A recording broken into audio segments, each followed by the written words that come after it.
पता है, कुछ कहानियां ऐसी होती हैं जिनमें वक्त और तहजीब से भी परे जाने की एक अलग ही ताकत होती है। खासकर वो कहानियां जो किसी जगह की रूह में बस जाती हैं। तो आज चलिए बंगाल की घुमावदार नदियों और घने जंगलों की तरफ चलते हैं और पर्दा उठाते हैं एक ऐसी कहानी से जो पीढ़ियों से कानों में फुसफुसाई जा रही है। मिछो भूत की कहानी। नदी का किनारा सुंदर तो दिखता है, लेकिन उधर न देखें तो बेहतर होगा। सोचिए, कहानी का जो रखवाला है वही ऐसी रहस्यमयी बात कह रहा है। माहौल तो खतरनाक बन ही जाता है। ये कोई मामूली सलाह नहीं है, नहीं, ये तो एक चेतावनी है, आने वाले खतरे का एक साफ इशारा। तो चलिए देखते हैं कि इस राज के पीछे की सच्चाई आखिर है क्या। तो कहानी की शुरुआत होती है एक घनी तूफानी रात से।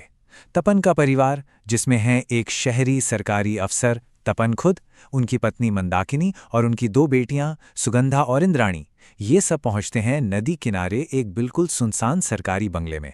अब वो लोग तो शहर की भाग दौड़ से दूर एक शांत छुट्टी मनाने आए थे, पर उन्हें क्या पता था कि उस नदी के किनारे उनका इंतजार कौन कर रहा था। लेकिन कहानी में आगे बढ़ने से पहले एक मिनट, पहले ये समझना जरूरी है कि ये परिवार आखिर सामना किसका करने वाला है। देखिए, मेछो भूत कोई आम भूत नहीं है।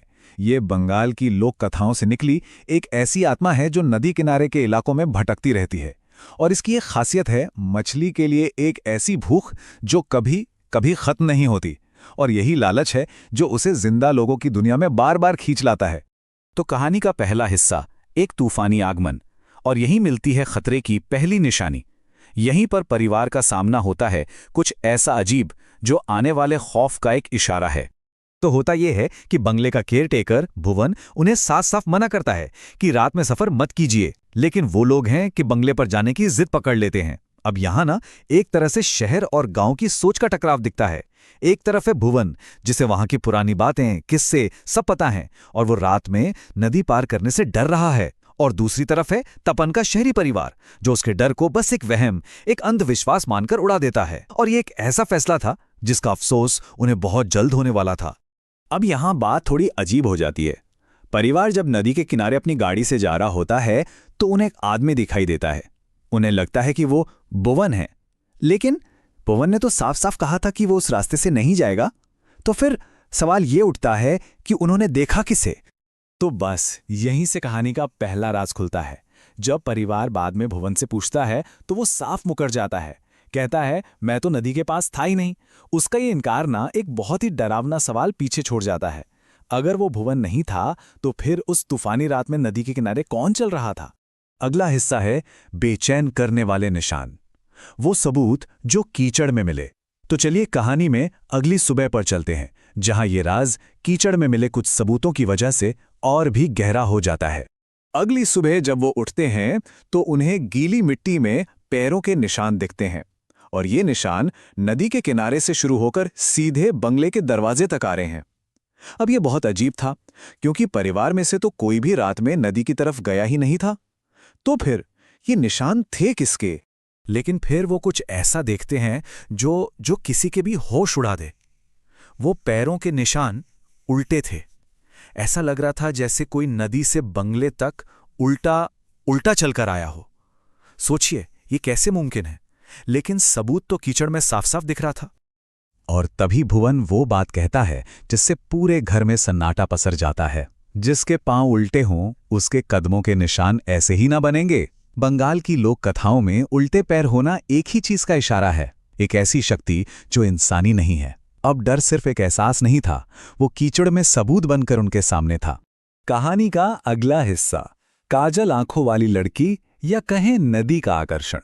अब कहानी का फोकस जाता है बेटी सुगंधा पर, और यहीं से वो अनजाना खतरा एक बहुत ही लुभावने जाल में बदल जाता है। तो कुछ दिन बीत जाते हैं और 16 साल की सुगंधा को बाजार भेजा जाता है मछली खरीदने के लिए। यहीं से कहानी का सबसे अहम मोड़ शुरू होता है। सुगंधा का ये सफर उसे एक बार फिर उसी नदी के करीब ले जाएगा जहां कुछ या कोई उसका इंतजार कर रहा है। और नदी के किनारे सुगंधा की मुलाकात होती है एक रहस्यमयी लड़की से। उसकी खूबसूरती किसी को भी मोह ले। बड़ी बड़े काजल लगी आंखें, एक मोटी लंबी चोटी और एक ऐसा चेहरा जो एकदम मनमोहक है, लेकिन उसकी ये मासूमियत सिर्फ एक छलावा है, एक पर्दा जिसके पीछे एक गहरा अंधेरा छिपा है। और फिर वो लड़की एक अजीब सी मांग करती है, हमें माछ खेते चाहिए, मुझे मच्छी दोगी? वो मछली मांगती है, और उसकी ये एक मांग सीधी मेछो भूत की कहानी से जुड़ जाती है। ये कोई मामूली गुजारिश नहीं है, ये एक इशारा है, उसकी असली पहचान का एक खौफनाक संकेत। लेकिन तभी सुगंधा की बहन उसे आवाज देती है, और जैसे ही सुगंधा पीछे मुड़कर वापस देखती है, वो लड़की गायब हो चुकी होती है, बिना कोई निशान छोड़े, हवा में जैसे घुल गई हो। उसका इस तरह अचानक गायब हो जाना इस बात का पक्का सबूत था कि वो इंसान नहीं थी। और सुगंधा के दिमाग में बस एक ही सवाल घूमता रह जाता है, आखिर वो कौन थी और वो चाहती क्या थी? कहानी का अगला हिस्सा, अंधेरे में एक आवाज, यानी घर तक का वो भयानक सफर। अब हम कहानी के क्लाइमैक्स की तरफ बढ़ रहे हैं। अंधेरा हो रहा है और सुगंधा का घर लौटना एक बेहद डरावना तजुर्बा बनने वाला है। तो जैसे जैसे सुगंधा घर की तरफ बढ़ती है, खौफ धीरे धीरे बढ़ने लगता है। सबसे पहले उसे सड़ी हुई मछली की एक तेज बदबू आती है। फिर उसे महसूस होता है कि कोई परछाई है जो उसके साथ साथ चल रही है, पर कोई दिखता नहीं। और आखिर में एक पेड़ की डाली टूटकर सीधा उसके रास्ते में आ गिरती है। हर कदम के साथ ये एहसास मजबूत होता जाता है, वो अकेली नहीं है। और फिर वो आवाज आती है, अंधेरे से एक फुसफुसाहट, आमाखे माछ दो, यानी मुझे मछली दो। एक ऐसी मांग जो खून जमा दे। और ये इस बात का पक्का सबूत था कि कोई या कुछ सुगंधा का पीछा कर रहा है। और जब सुगंधा कोई जवाब नहीं देती, तो वो फुसफुसाहट एक चीख में बदल जाती है। तू ही की माछ देबे ना, मतलब तू मछली नहीं देगी। अब साफ पता चल रहा था कि उस आत्मा का सब्र खत्म हो रहा है और वो अब और ज्यादा खतरनाक होती जा रही है। कहानी का आखिरी और सबसे खौफनाक हिस्सा, कच्ची मछली का खुलासा, या कहें जब डर घर के अंदर आ गया। अब हम कहानी के उस अंजाम की तरफ बढ़ रहे हैं जहां वो खतरा बाहर से निकलकर परिवार के घर के अंदर घुस आता है। देर रात का वक्त है, माँ को रसोई से कुछ आवाज सुनाई देती है। वो देखने जाती है और जो मंजर वो देखती है वो किसी बुरे सपने जैसा है। उनकी बेटी सुगंधा फर्श पर बैठी है, उसका चेहरा और कपड़े खून से लथपथ हैं, और वो अपने नंगे हाथों से एक कच्ची मछली खा रही है।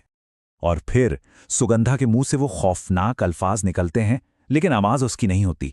वो कहती है, भूख लगी थी, इसने मुझे मच्छी खिलाई, अब मैं इसके साथ रहूंगी। ये मेछो भूत की आवाज थी, जो अब पूरी तरह सुगंधा की आत्मा पर कब्जा कर चुका था। और यही था इस कहानी का खौफनाक अंजाम। तो मेछो भूत की ये कहानी हमें एक बहुत ही बेचैन करने वाले सवाल के साथ छोड़ जाती है। क्या होता है जब सदियों पुरानी लोक कथाएं सिर्फ एक कहानी बनकर रहने से इनकार कर देती हैं? ये हमें याद दिलाता है कि आज की दुनिया और पुराने दौर की मान्यताओं के बीच एक बहुत महीन सी लकीर है, और कुछ ताकतें ऐसी भी हैं जो शायद हमारी समझ से हमेशा परे रहेंगी।